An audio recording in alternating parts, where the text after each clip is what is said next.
We live in a growth-addicted society. Growth, everyone's happy. No growth, problems arise.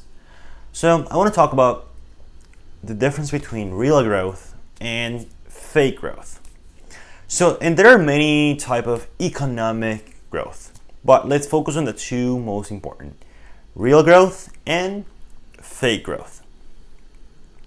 Real growth is driven by technology, innovation, science, population growth, new markets, immigration, and increases in productivity. Fake growth is driven by debt. Fake growth is easy. Fake growth is the alternative countries take and choose when they focus on the short term and ignore real growth. Fake growth wasn't as necessary in the past because real growth was still occurring. Fake growth covers market inefficiencies such as that an asset's price does not reflect its true value. As a result, some assets might be over or undervalued in the markets, creating opportunities for excess profits. Somehow we've forgotten what causes real growth, and we've forgotten that this fake growth is like putting a band-aid on a fracture. Not quite effective. And it could relieve pain, but it doesn't solve the core problem. The longer we wait, the more painful the injury depth becomes. So let's ask a question. What has happened to real growth? How can we incentivize real growth? So technology is what we use to create real growth. However, over the last few decades, we have not been focusing on supporting technology. So what if technology does not save us? What if technology does not save us? Technology is defined as doing more with less. As technology advances, we can do more with less time, money, resources, and energy. Yet, we've been going through a period of stagnation in the world of atoms, meaning aspects such as building and creating innovation have slowed down relative to the world of bits, computers, clouds, digital. That's where progress and the technology that we see, it's happening in the world of bits, like computers, social media, technology. That's where the growth and technological advancement that has been happening over the last few decades, that's what we've been seeing. And we haven't been focusing on what's good for us, technology, in the long term. Rather, we've been focusing on the short term, stimulus, printing money, debt, and so on. We need technology because it's the true engine of progress in the economy. The total U.S. total national debt recently surpassed an all-time high of 25 trillion. When money is borrowed, one borrows from one future self. Borrowing from your future self is assuming your future will be better. What if the future doesn't happen? That is why, more than ever, we need to focus on technology. Not only to focus on technology, but also encouraging technology. Technology is the only option we have to make that future happen. Yet, many people are doing the exact opposite by focusing on the short term and not realizing how important technology is to having a brighter future. So from 2009 to 2019, we saw the longest bull run market in history. That seemed like a sign of innovation and companies providing more value, right? Why would stock prices rise otherwise? Not exactly. Many people became short-term focused. Companies bought their own shares, stock buybacks, to artificially increase the price and improve the EPS, earnings per share. Number 2, strong corporate earnings. Number 3, a stock market president who did whatever he could to keep the markets going. Number 4, easy monetary policy, meaning increasing money supply by lowering interest rates. I'll give you an example. Think about how short-term is our focus when Apple, the biggest company by market cap, about 1.3 million in June 2020, keeps selling the same phones every year. According to Apple's financials, they bought 67 billion of their stock and has more than $200 billion cash on hand. I don't blame Apple. If they have no projects or ideas on what to invest, Jeff Bezos and Bill Gates' net worth combined, increasing shareholder value is better than doing nothing.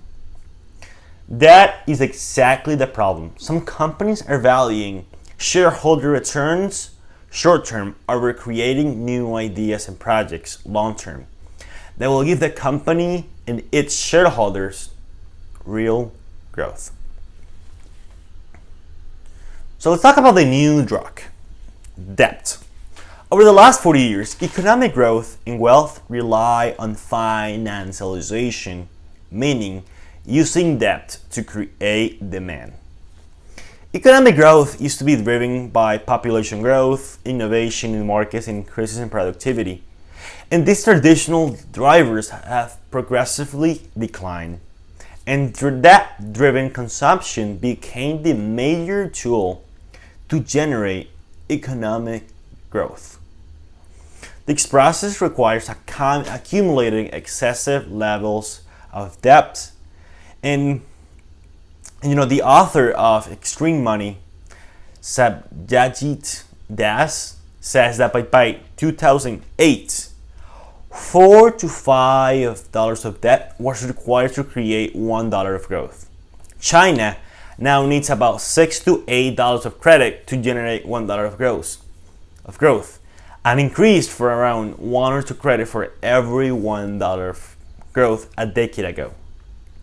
So debt isn't intrinsically evil, as it speeds up consumption today against the premise of paying back in the future. Here's where the problem begins. The availability of cheap money leads to a spending whose long-term consequences are not well thought out. Governments have borrowed way too much money, and their borrowing levels are unsustainable. Debt-engineered growth may be at an end. Growth also heavily rely on the unstable degradation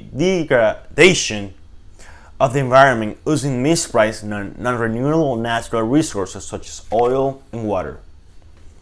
Financial engineering growth, environmental issues, and the scarcity of resources are threatening the end of a period of growth and expansion like never seen before.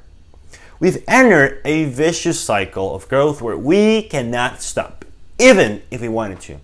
Our current economic, political, and social systems primarily rely on growth. If there's growth, everyone's happy. What happens when there isn't growth? What happens when this fake growth stops working?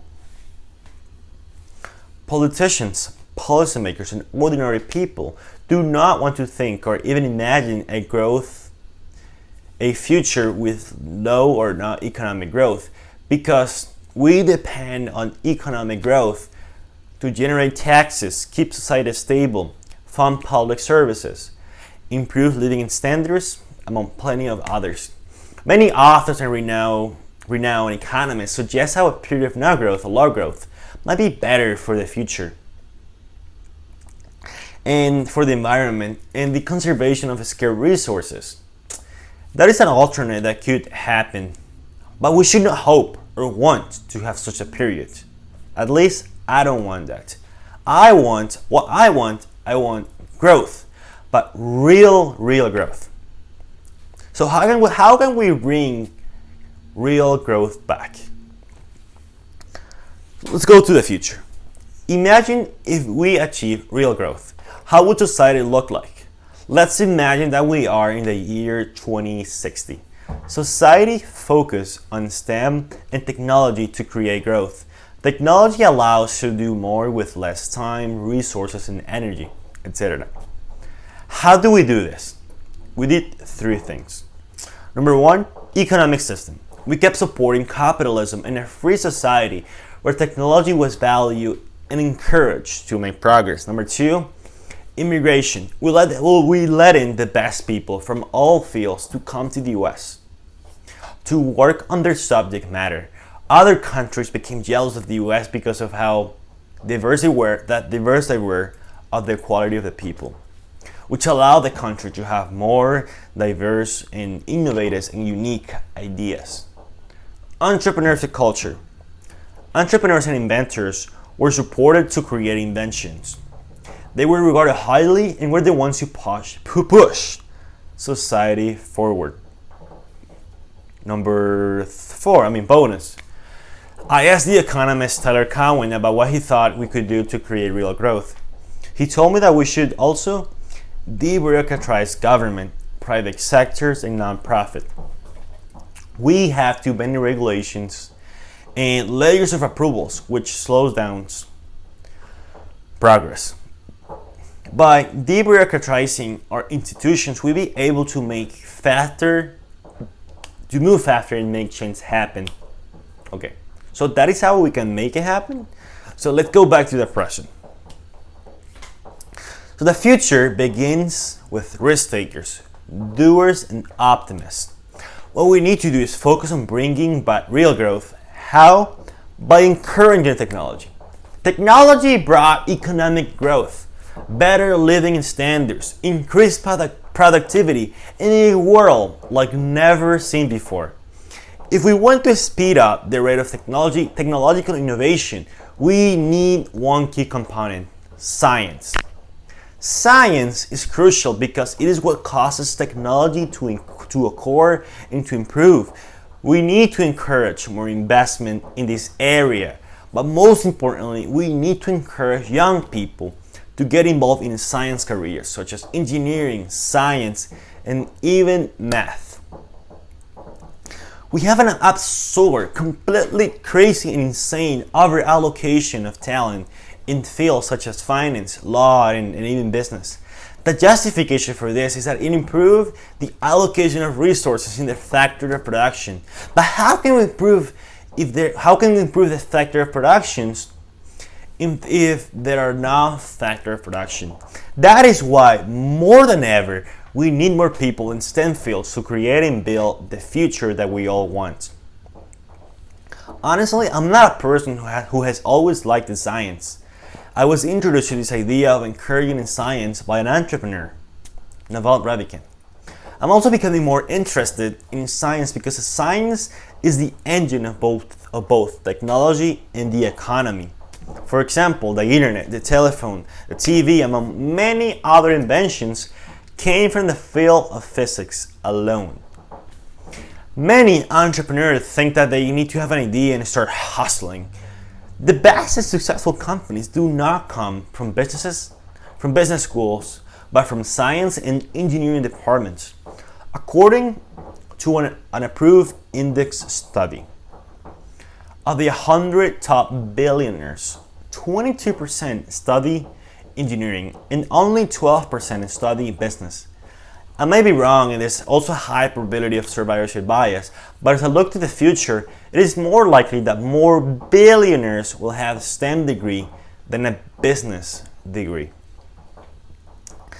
To me, the most fascinating entrepreneurs are the ones who combine business and science to create unique projects. For instance, Elon Musk, who majored in physics and business, has innovated with rockets, electric cars, and underground tunnels. Or the hedge fund manager Jim Simmons, who is known as the smartest billionaire, contributed to the development of string theory. True innovation, development, and growth all come from an interesting yet unusual combination: science and entrepreneurship.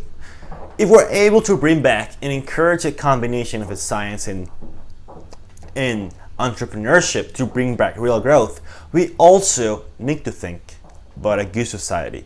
Growth cannot be our only goal. A good society will be one where everyone can enjoy the material foundations of a good life.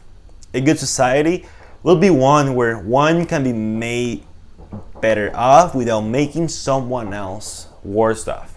A good society will be one where we acknowledge that a realistic narrative of a good life will be crucial to creating and having a better life and more sustainable society. And now I say this. Let's imagine a future, but let's imagine a better future we all want, so that we can all start working towards it now. The future does not begin with politicians, but with risk takers, doers, and optimists. Let us make it happen. Thank you so much.